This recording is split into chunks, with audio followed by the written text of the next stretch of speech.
Give me your 4 faces of NBA Mount Rushmore. Of all time. All time. Wait, that's a loaded question. You should have emailed me that last night. Oh gosh. If you want me to start, I'll give you mine. Okay.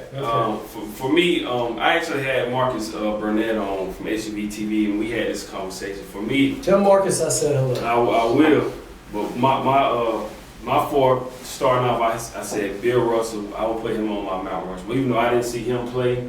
I would put him on my Mount Rushmore more because he's pretty much like one of the pioneers, one of the guys who I kind agree with that. Okay. of drove the league. Even though when I hollered at him in the Atlanta airport about 25 years ago, he blew me off. But it's all good. It's all good. I ain't holding that against him. So I have Can't you tell? Bill Russell. Number 2, I have Magic Johnson. I think what he's done for the NBA. Still one of the biggest faces and one of the most known guys in the league right now. Even though I didn't see him play as well, I still think he's a legend. What he's done for the league, I have him. I have LeBron James. I think LeBron. I can guess your last two. It was just for me LeBron because of what he's done on the court. He's all time great, but even when he's done off the court and the things his philanthropy and giving back to the community, starting a school, his stance on social issues.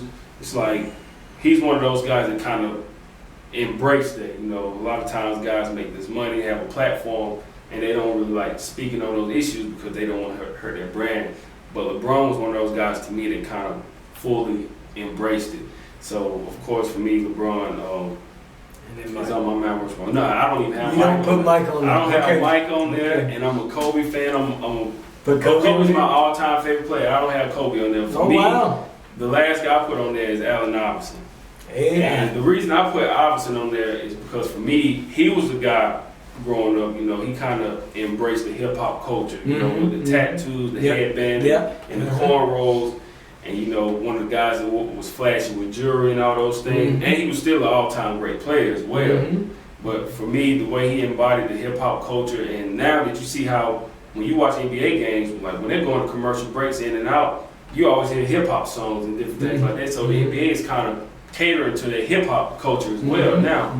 And I think Iverson was one of those guys that was fully embracing it. You know, of course, with the jury stuff, eventually they ended up banning, you know, jury at All-Star games and stuff like that. But for me, Iverson was one of those guys with an all-time great player, and then the way he embraced the culture. For me, I put him on my NBA Mount Rushmore as well.